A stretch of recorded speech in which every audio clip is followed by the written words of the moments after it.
Welcome to Mr. Giant Reacts a Ting and Ting and Ting. I'm Mr. Giant and I'm back with another one for you all the ting. You understand? Now we gonna step away back to India. You understand what I'm saying? Ting? And this one is called Could You Get a Date in Ancient India? And the reason why this is intrigued me there because I want to learn all aspects of history, what it's like to date in Romania now and ancient times. Serbia now, ancient times. Ireland now, ancient times. Because things change, people change, you understand? And all I could talk about is I'm single. And all I could talk about is what is it like to be single. I haven't tried to date a whole lot at all because it's a vicious game. But let's go ahead and YouTube and simmer and see what this vibe is. All right. Hey, if you haven't subscribed, go ahead and subscribe. Come, I can get more reaction from Mr. Giant. Let's go. Here's what we get wrong about Indian history.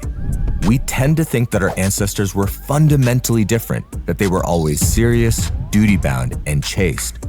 Take romance, for example. Modern romance can be rough, but if you think dating was so much simpler for your ancestors, think again. In fact, ancient Indians flirted at taverns, went on park dates, had live-in partners, and engaged in extramarital affairs. Some of them even got stuck in the so-called friend zone. Simply put, ancient Indians struggled with and wanted many of the same things that you do. Hop in the time machine, adventurers, because the best way to learn is to get some hands-on experience. As your self-appointed historical dating coach, we're here to help you flirt like an ancient Indian with expert guidance from texts like the Kama Sutra. First things first, where are you supposed to...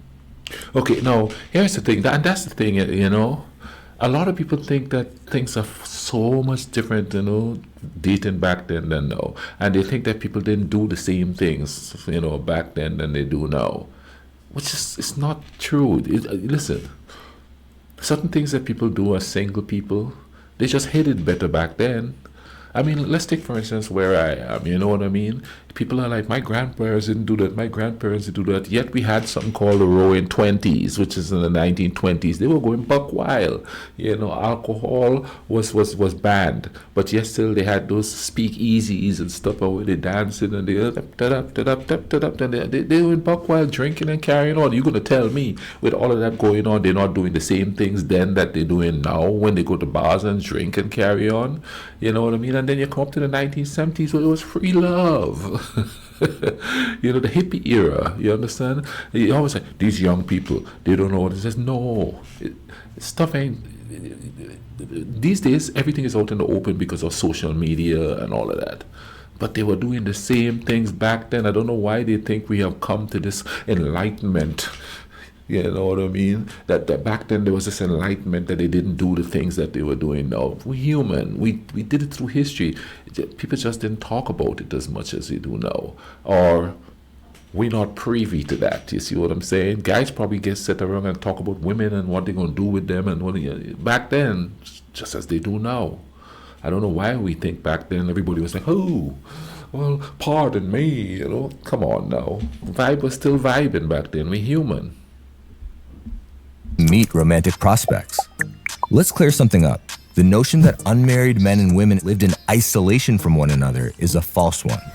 Mixed gender friend groups were common, and this enabled men and women to spend time together without any pressure or judgment. So consider expanding your next social event to include friends of friends, giving you an opportunity to flirt with new romantic prospects.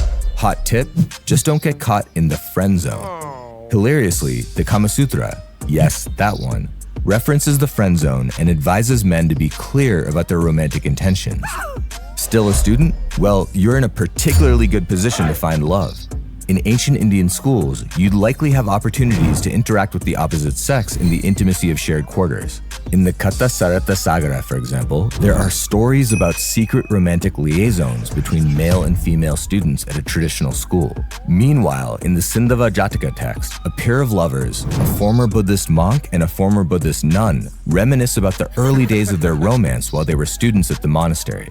Ancient Indians, just like us, longed for connection and companionship, whether they were in school or looking for God. But if you're not in school anymore, or your friends don't have the scoop on any interesting new romantic prospects, then you'll have to venture out into public spaces to find the right match.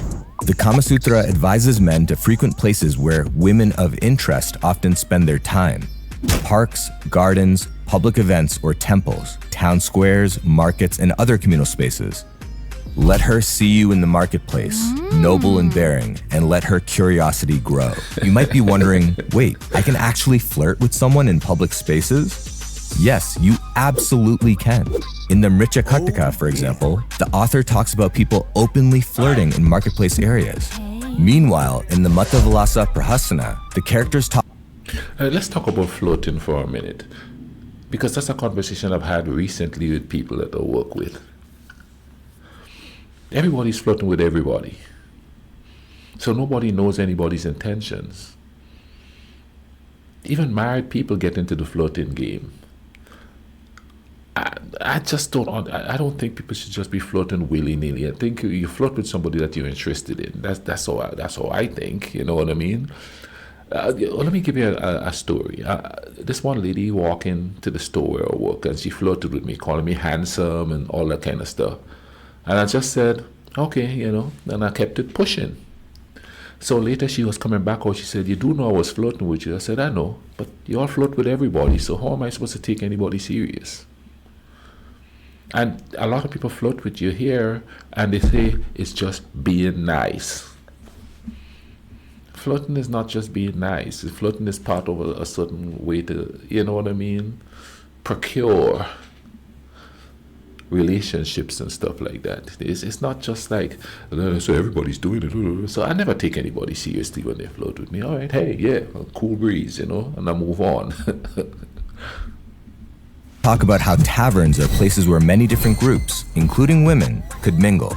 Festivals were a fantastic place to flirt too. It was common for groups of young men and women to get together and celebrate important cultural events through song, dance, and games. Ancient Indians believed that these festivities created an atmosphere conducive to romance. Okay, so you found someone who catches your eye. Now what? If you know what people actually want, you'll be better equipped to seduce them. For both men and women, the following traits were considered attractive. Physical beauty. Wow. Suitors are expected to maintain a pleasing physical appearance through good hygiene, elegant clothing, and tasteful accessories, such as jewelry and decorative henna. Just don't go overboard. Let him dress in fine garments, anoint himself with fragrant oils, and wear ornaments that display his taste, but are not ostentatious. Emotional validation. Beautiful. In ancient India, women really appreciated compliments. A woman's heart blooms when tended with care, her spirit lifted by words of praise. But hold your horses, Romeo. Don't just praise her physical beauty. Take care to notice her intelligence, generosity, and humor too. Ladies, it's worth learning how to play the compliment game too. Men were particularly appreciative of partners who admired their virtues and praised their achievements. Oh my goodness. A woman who speaks kindly of... It is like pulling teeth to get a compliment here. You know what I mean?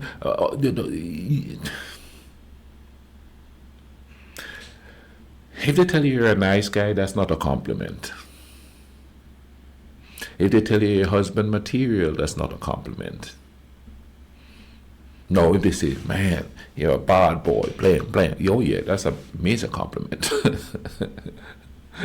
Oh, you're a rebel. That's a major compliment. Mind you, it's just a bunch of rebels without a cause. You understand what I'm saying? I don't know what the hell is appealing about a rebel without a cause. Just acting stupid. Of her lover, even to strangers, wins his heart more than 100 caresses. Ancient Indians were attracted to partners who could engage them beyond the physical realm. Intellectual and cultural sophistication were critical to romance among educated people.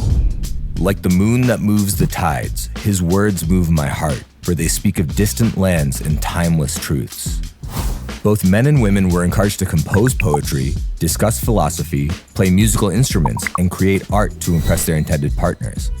A man or woman who is well versed in the 64 arts becomes the object of universal regard, even if they are not particularly good looking. According to many ancient Indian texts, seduction thrives on lighthearted humor and a quick wit. A man should delight a woman by his wit, his gestures, and his cleverness in repartee, making her laugh and feel at ease. Both men and women were encouraged to share amusing stories and engage in lighthearted teasing, riddles, and playful banter. In fact, it was seen as essential to building intimacy and rapport. To attract women specifically, thoughtful gifts. According to ancient Indian texts, women were particularly receptive to thoughtful gifts, such as flowers or ornaments. Gifts were seen as a way for a male suitor to show care and affection. In some regions, lovers wrote secret messages on lotus or palm leaves, and they used turmeric-infused water, which would only appear when held under sunlight or... I'm gonna be honest with you, man. Thoughtful gifts, but it seems like those days are done. And the thing about it in these times, you know what I mean? I don't know if it was like that back then, and it probably was. If you do that kind of stuff, you're considered a simp, weak.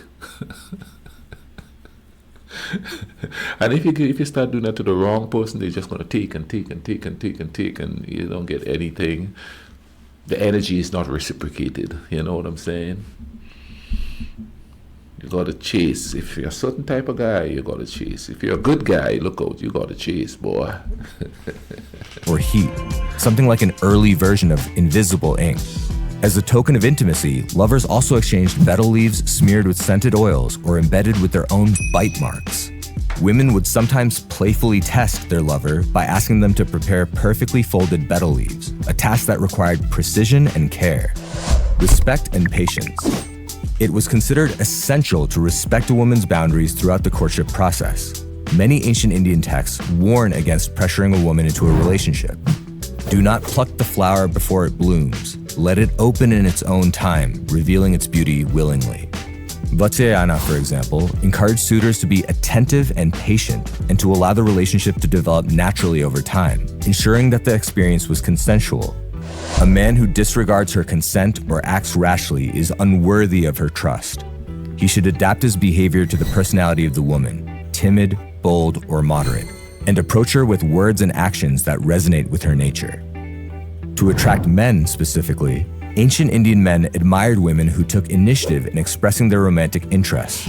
When a woman takes the lead with charm and wit, she ignites the spark of desire in a man, making her all the more irresistible. In fact, ancient Indians considered a confident and graceful woman so captivating that she could draw the attention of a crowd away from the heroic man. Seduction 101: Do's and Don'ts. Don't talk only about yourself. The first hour was wasted on stories of his favorite sports. The next quarter went by with him offering me toffees. Then he spent another hour droning on about his gym routine. And after that, trust me, you don't want to know. Do poke fun of each other. To mimic her words lightly or to feign misunderstanding in jest brings her delight and softens her reserve. Don't be a nerd. All your pious reading has ruined you, like the worm that feasts on bitter neem leaves. You don't know what's good for you. We'll go to hell, at least it'll be together. Let's go for it. Do give proper attention. The break is done and the semester is here, stealing his attention like a second wife. His lectures are all that he can think about. I can flirt all I like. I'm not getting any tonight. Access denied. Don't be too cautious in love. She's the love god's own arrow, the latest model, never seen before. If you're struck, it's difficult to live with the heartbreak. If you aren't, have you really lived? Do make excuses to touch. Even when we hung out with friends and I was telling you things that I could well say out loud, I leaned in to whisper because I couldn't resist brushing my lips against your cheek. Don't be too aggressive. Let the man proceed like the gentle breeze, not the storm, for the heart of a woman is delicate and must be won with care. Do pay attention to cues. If she looks at you often, smiles faintly, or adjusts her ornaments, know that her heart is inclined towards you. A woman, when she laughs and teases in return, signals her favor and readiness for deeper companionship. Enjoying time with your new partner? Great, but you don't have to rush into a marriage. In fact, premarital intimacy, both emotional and physical, was common in ancient India. In Tamil Sangam literature, for example, the concept of kalavu, clandestine love, explores the emotional and physical bonds between lovers in the premarital context. Rather progressively, these ancient texts emphasize the woman's agency in initiating and consenting to such encounters. The Kama Sutra provides a detailed account of how premarital sexual relationships could and should unfold. For example, Vatsyayana advises women to test a suitor's physical compatibility and emotional sensitivities before committing to marriage.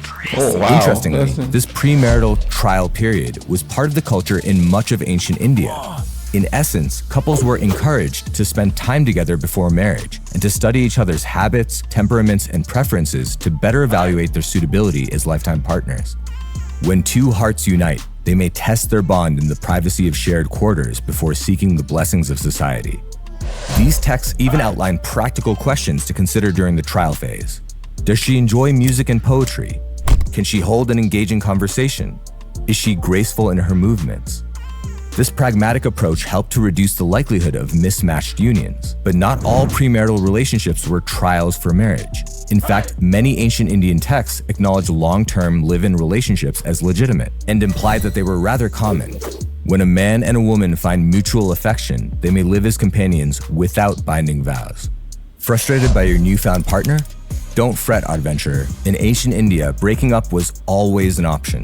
Breakup-worthy issues included failing to give proper attention to grooming and failing to give proper efforts to maintaining an attractive appearance, having a monotonous approach to romance, predictable routines, and a lack of excitement.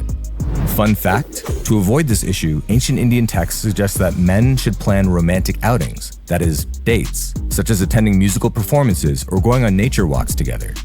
Ignoring your partner's feelings, failing to properly communicate, and being dismissive of their preferences.